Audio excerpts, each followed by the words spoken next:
Xoş gəldiniz müdavimlər və abiturientlər sizləri. Mən Kurikulum və Tarix müəllimi Qara Hikmət. Bu günlərim sizlərlə Asiya Hun dövləti barədə danışacağıq. Gəlin başlayaq. Asiya Hun dövləti harada yerləşir? Təbii ki, Asiya adından göründüyü kimi Mərkəzi Asiyada. Sərhədləri ümumən hardan hara olub? Böyük Hun dövlətinin sərhədləri təbii ki, Mete xaqanın dövründə hardan başlayıb? Əsasən Mete xaqanın dövründə şərqdə Koreya. Bax, Koreya burada yerləşir. Koreya, daha sonra isə qərbdə Xəzər dənizi. Harda? Xəzər dənizi, qərb hissəsi şərqdə Koreya, qərbdə Xəzər dənizi. Daha sonra şimalda Sibir hissəsinə qədər olan hissəni əhatə eləyibdir. Cənubda isə Kaşqara qədər olan hissəni əhatə eləyir. Türklər, Hunlar, Türklər hesab olunur. İlk öncə bunu yadımızda saxlayırıq və ümumən Türklər Hun, Göytürk, Oğuz kimi adları ilə daha sonra tanınıblar. Əsasən Mərkəzi Asiya çöllərində özlərinə məskən salıblar. Köçəri tayfa idilər. Köçəri tayfa olduğuna görə də əsasən əkinçilikdən çox maldarlıqla məşğul olub. Deməli, əsas təsərrüfat sahəmiz nə olacaq? Maldarlıq olacaq. Bunu yadımızda saxlayırıq. Otlaq və su mənbələri. Çünki maldarlıqla məşğul olduğumuza görə heyvanlara nə lazımdır? Otlaq və su mənbələri. Onlar böyük çöldə şərqdən qərbə, qərbdən şərqə doğru hərəkət ediblər. Bunu yadımızda saxlayırıq. Özlərinə məxsus döyüş üsulları var idi. Çünki otlaq sahələri üzərində bir-biri ilə daha çox müharibələr, döyüşlər aparırdılar və həmin düzənlikdə böyük çöl adlanır. Bayaq göstərdiyimiz düzənlik hesab olunur. Daha sonra qədim türk tayfaları haqqında, yəni Hunlar haqqında türk mənşəli olduğunu bildik. İlk mənbələr 2-ci minillikdə Çin mənbələrində mənsubdur. Deməli, burada nə başlayacaq 2-ci minillikdə? İlk siyasi birlikləri ilə 2-ci minillikdə meydana gəlmişdir. Hansı çaylar arasında yerləşir Hun dövləti? Orxon və Selenqa çayları arasında yerləşir. Əsasən köçəri maldarlıqda dedik. Bununla bərabər köçəri olduqlarına görə dəmirçilik də xüsusən önəm kəsb edir. Çünki atın nalı var. Məsələn, heyvanlarda daha çox dəmirdən istifadə olunur. Otlaq sahələri kimi, məsələn, sərt iqlim şəraiti və zərgərlik. Sərt iqlim şəraiti olduğuna görə, yəni bunlar daha çox at belində, iskitlərlə oxşar cəhətdə hətta götürə bilərsiniz ki, əsasən burada atlardan xüsusən süvari ordu təşkil olunmuşdur. Daha sonra bunu əsas yadımızda saxlayacağıq Hun dövlətinə. Başlayaq Hun dövlətini yaradaq. Kim yaradacaqdı? Teoman Tanhu. Neçənci ildə? 220-ci ildə. Təbii ki, eradan əvvəl danışdıqlarımız. Eradan əvvəl 220-ci ildə Böyük Hun dövlətini yaradır. Hələ ki, imperiya deyil. Bunu yadımıza saxlayırıq və testlərdə düşəcək. 220-də Hun dövlətini yaratdıq. Paytaxt Ötkən şəhəri oldu. Daha sonra isə Böyük Hun dövlətini yaradanda ümumən dövlətin başında Tanhu, Çağan, Xaqan kimi tayfa başçısı dururdu. Bunu mütləq yadımızda saxladıq. Daha sonra isə Hun dövlətinin yaranması ilə eyni vaxtda Çin dövləti yaranır. Sin Şuxandin rəhbərliyi eramızdan əvvəl 221-ci ildə. Və bunlar elə yarandığı əsrdən başlayırlar müharibə aparmağa. Müharibələr nəticəsində bir-birindən döyüşlər və süvari, əsasən bu Hunlar süvari ordularla yarışırdı. Ancaq Çində daha çox piyada ordu təşkil edirdi.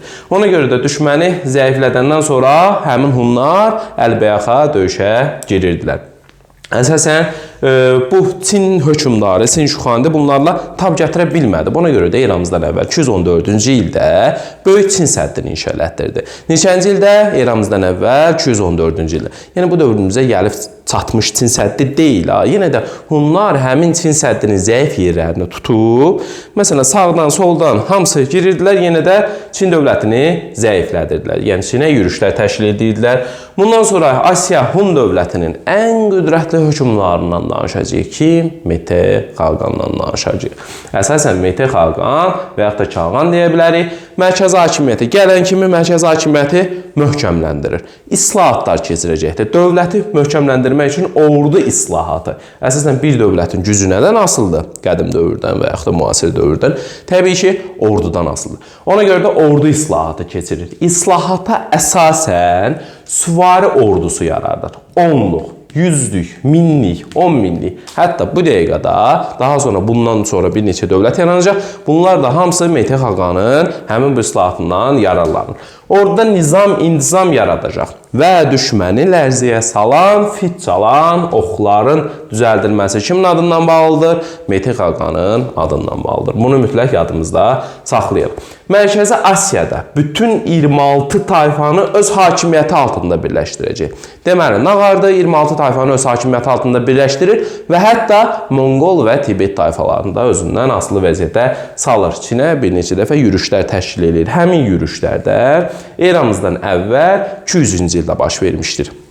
Pinçen vuruşması. Pinçen vuruşmasında həmin bu Metex qalib gəlir və daha sonra elə öz adından götürüldüyü kimi Pinçen sülh müqaviləsi imzalayır. Eramızdan əvvəl 200-cü ildə. Pinçenin şərtləri var. Hər il Hunlara xərac ödəməli idi Çinlilər. Hər il Hunlara xərac ödəyəcəkdi. Və beləliklə də Çini asılı vəziyyətə sala bildi. Və Çinin şimalını, deməli, Hunlara tərəf olan hissəsi hansıdır? Şimalını. Deməli, Çinin şimalını əsarəti altına alacaq və Çinin ticarət yollarına Hunlar nəzarət eləyəcək. Beləliklə, nə ilə nəticələnəcəkdir? Asiya Hun dövləti nəyə çevrilir? İmperiyaya çevrilir. Neçənci ildə?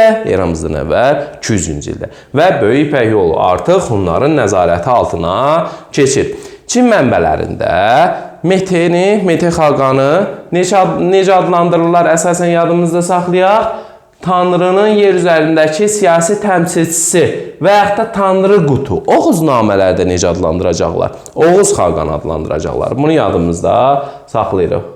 Daha sonra Asiya Hun dövlətinin parçalanması. Artıq eramızdan əvvəl 1-ci əsrin əvvəlində Asiya Hun dövlətində daxili çəkişmələri baş verir. Elə bir, bu Çinlilər görür ki, bunları döyüşlə zəiflətmək olmur.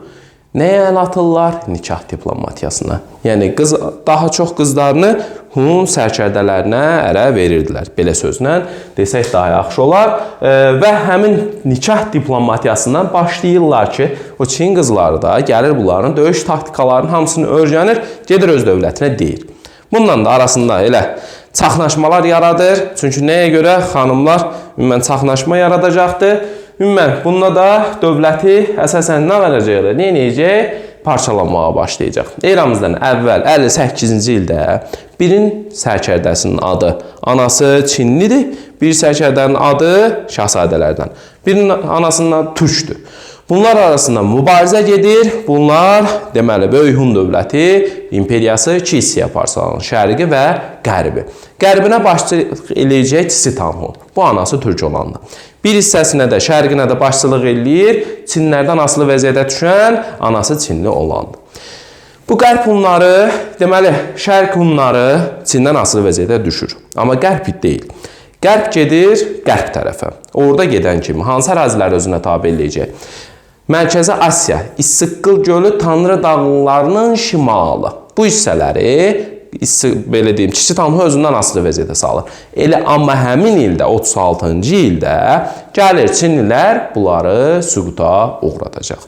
Deməli, həmin Qərbi Asiya Hun dövləti süquta uğrayır. Amma şərq bir müddət, yəni müasir İranın 3-cü əsrinə qədər Şərqi Asiya Hun dövləti bunun tərkibində qalır. Əsasən, həmin dövlət parçalanandan sonra, yəni Hunlar parçalanandan sonra bir hissəsi qərbə gedənlər Qərbi Avropa Hun dövlətinin yaradıcısı hesab olunacaq.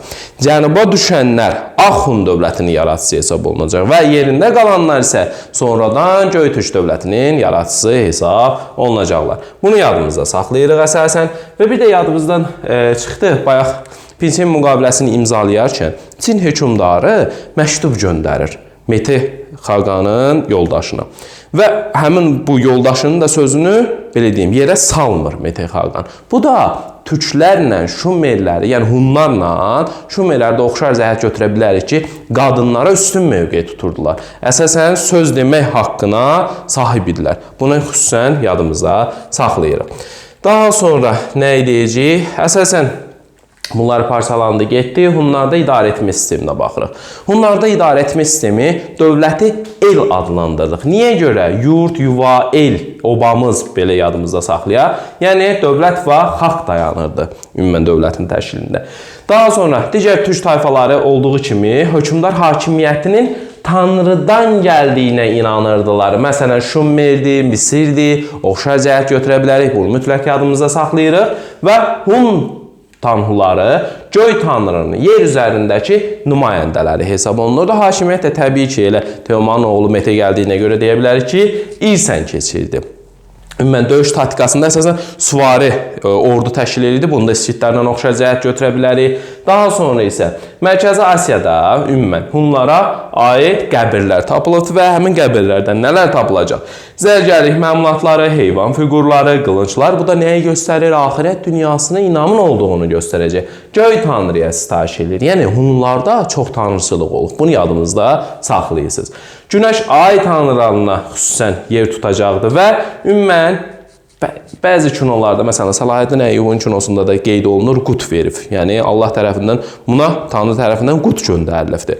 Yəni xoşbəxtlik, səadət, ilham mənasını verən qut sözü gələcəkdə hökmdar olmağa müəyyən yol göstərir. Və şamançılıq dini var ki, şamançılıq dini isə Tanrı ilə insanlar arasında əlaqə qurmağa kömək eləyəcək. Bunları yadımızda saxladıq. İlk öncə nəzər salaq həmin bu Hun dövlətinə qayıdaq bir də. Neçənci illəri əhatə eləyir? Böyük Hun dövləti deyəndə eramızdan əvvəl 220-dən 58-ə kimi olan dövrə əhatə eləyir. Paytaxt haraydı? Ötkən. Kim yaratmışdı? Teoman Tanhu. Ən qüdrətli hökmdarı kim idi? Mete Tanhu. Mete Tanhunu Oğuznamələrdə Oğuz Xaqan, Çin mənbələrində isə necə adlandırırlar? Tanrı qutu adlandırırlar. Yəni Tanrının yer üzərindəki təmsilçisi. Əsasən burada hökmdarlar güya Tanrı tərəfindən göstəriş verilirdi ki, hökmdar olsun. Daha sonra köçər tayfa idilər. Bunu yadımızda saxlayırıq. İlk mənbələr eramızdan əvvəl 2-ci minillikdə Çin mənbələrdir. Daha sonra siyasi birliklərin də elə buradan yarandığını göstərir. Köçər tayfa olduğundan görə çöllərdə yaşayırdılar. Maldarlıqla məşğul olurdular. Maldarlıqla məşğul olduğuna görə zərgərlikdir, dəmirçilikdir burada inkişaf eləyəcəkdi. Paytaxtı har oldu? Paytaxtı Ötkən oldu. Ondan sonra Teoman Tanhu kimlər üzərində qələbələr qazanıbdı? Çinlilər üzərində və Çinlilər buna uyğun nə çəkibdi? Eramızdan əvvəl 214-cü ildə Böyük Çin səddini, Mete Tanhu neçənci ildə hakimiyyətə gələr? 209-174-də hakimiyyətdə olur. Bunu yadımıza saxlayırıq. Daha sonra Mete Tanhu hansı yeniliklər eləyibdi? 26 tayfanı öz ətrafında birləşdirib, Monqol-Tibet tayfalarını birləşdiribdi.